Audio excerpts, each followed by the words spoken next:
오늘은 좀 특별한 기자회견을 할 것 같습니다. 여러분들 오늘 교과서 문제 때문에 굉장히 바쁘실 텐데요. 저희도 하나 말씀드릴 것이 있습니다. 보건의료 인력지원 특별법을 저희 방에서 발의를 했습니다. 이 법은 만들기 전에 보건의료 노조와 같이 협의를 해서 내용이 반영되어 있기 때문에 보건의료 노조가 같이 와서 기자회견을 하게 되었습니다. 배경은 사실 상당히 충격적인 배경이 있는데요. 우리나라의 병상 수는 OECD 평균에 비해서 한 50% 정도 공급 과잉되어 있는 상태입니다. 그런데 반면에 병원에 종사하는 보건의료 인력은 병상당 OECD 수준의 절반 정도가 된다고 보시면 됩니다. 그러니까 이게 병상은 병원은 많은데 병원에서 일을 하는 종사자는 아주 형편없이 적다는 것입니다. 이거는 의사, 간호사, 병원 직원 등 모든 보건의료 인력에 공통적으로 해당이 됩니다.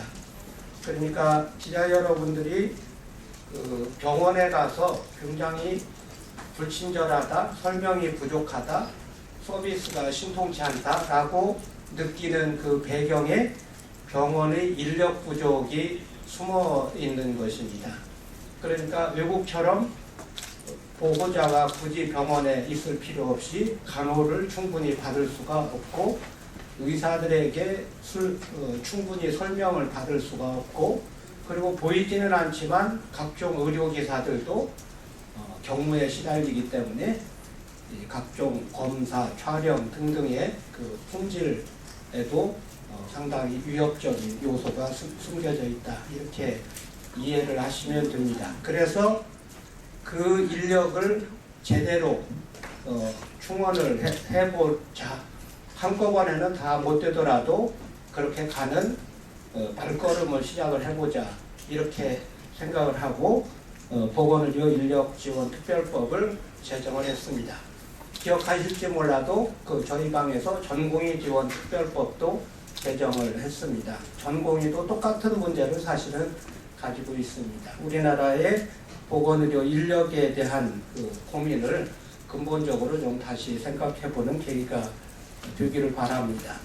이 보건의료 노조의 유지현 위원장님 말씀을 듣고 그리고 기자회견을 간단히 축약해서 낭독하도록 그렇게 하겠습니다.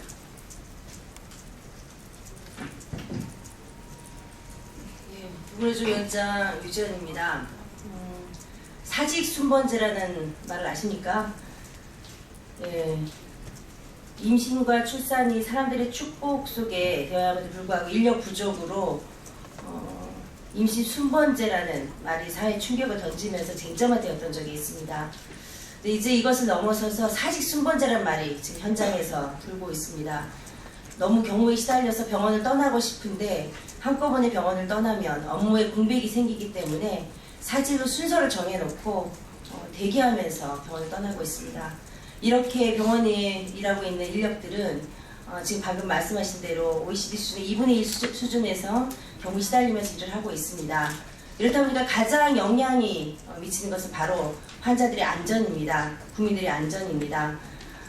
외국 보고에서 간호인력 증가가 환자의 사망률을 감소시킨다 이런 연구 결과를 굳이 인용하지 않더라도 이번 메르스 사태에서 병상에 보호자가 상주해야 할 수밖에 없는 우리나라 인력 구조에 대해서 많이 쟁점화가 되었습니다. 오늘 이렇게 발의된 보건의료 인력 지원 특별법이 부디 국민들의 안전, 환자들의 안전, 그리고 사직 순번제, 임신 순번제 이런 말들이 이런 병원 현장에서 사라질 수 있는 그런 첫걸음이 되었으면 좋겠다는 말씀을 드립니다. 또 하나 지금 현재 정부에서는 노동시장 구조 개혁이라고 해서 정부 노동정책을 강행을 하고 있습니다.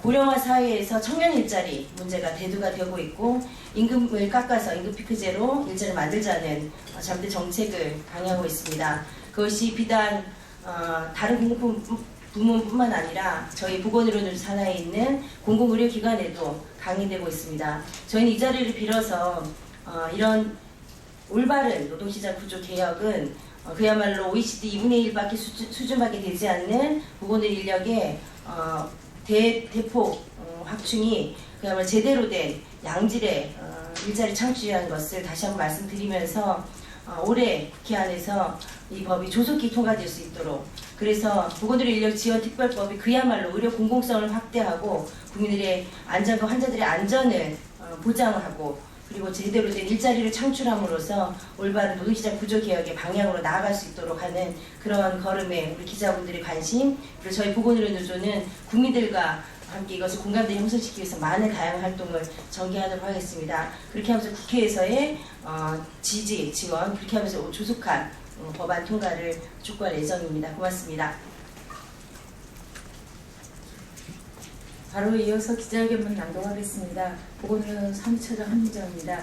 시간 관계는 짧게 추격해서 발표하겠습니다. 고령화 사회 및 메르스 사태의 재발 방지를 위한 대책 마련과 청년 고용 확대 및 일자리 창출, 올바른 노동시장 구조 개혁은 보건의료 인력지원 특별법 제정으로부터 시작됩니다.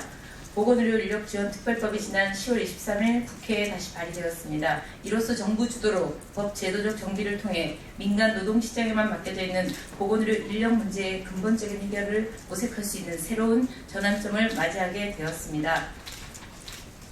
우리 전국 보건의료 산업 노동조합은 심각한 인력 부족 현실을 극복하고 환자 안전과 보건의료 서비스의 질 향상, 그리고 보건의료 노동자들의 노동 조건을 근본적으로 변화시키기 위한 중요한 과제로 보건의료 인력 확충에 주목해왔으며 이를 위한 법 제도적 장치 마련의 필요성을 끊임없이 강조해왔습니다. 그리고 그 결론이 바로 보건의료 인력 지원 특별법의 제정입니다. 새롭게 발의된 보건의료 인력 지원 특별법은 안정적이고 종합적인 보건의료 지원 정책 수립과 국민의 건강과 생명을 지키는 보건의료 인력에 대한 국가의 책무를 명확히 하고 현행법에 미비한 보건의료 인력 지원에 필요한 사항을 구체적으로 규정함으로써 보건의료 산업에 종사하는 근로자의 고용 안정, 보건의료의 발전과 국민의 보건 및 복지 증진, 양질의 의료 서비스 제공을 목적으로 합니다. 이 법안은 김용희 의원님이 대표로 발의하여 안철수, 양승주, 이목희, 남인순, 최동희, 이미경, 설훈, 김상희, 김성주 의원 등 10명의 의원님들의 공동 발의로 제출되었으며 모두 4장 18조로 구성되어 있습니다. 법안의 주요 내용은 생략하도록 하겠습니다. 최근 정부는 노동시장 구조 개혁 등의 일련의 정책들을 강도 높게 시행 중입니다. 그러나 이러한 정책들은 노동자들의 더 쉬운 해고, 더 낮은 임금, 더 많은 비정규직을 양산하게 될 것이라는 우려가 더욱 확산되고 있습니다. 또한 영리병원 등과 같은 각종 의료 민영화, 영리화 정책들과 함께 공공부문 개혁이라는 명목 아래 지나치게 수익성을 강조하거나 효율성은 강조하는 정책들을 추진 중에 있어 공공의료기관의 공공성 훼손이 심각하게 우려되고 있는 상황입니다. 다시 한번 우리는 이 법안의 조속한 심의를 통해 연내 법안 통과를 강력히 희망합니다. 보건의료 산업에 종사하는 근로자의 고용 안정, 보건의료의 발전과 국민의 보건 및 복지 증진, 양질의 의료 서비스 제공에 국회 및 국민들의 많은 관심과 적극적인 참여 부탁드립니다. 감사합니다. 네, 여러분 혹시 질문 있으시면 밖에서 받도록 하겠습니다. 감사합니다. 잠깐 기념 촬영.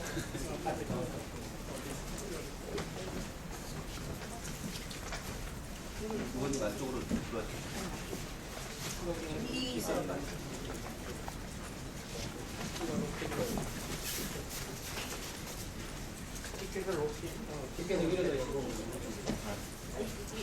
계속 펴주시고요.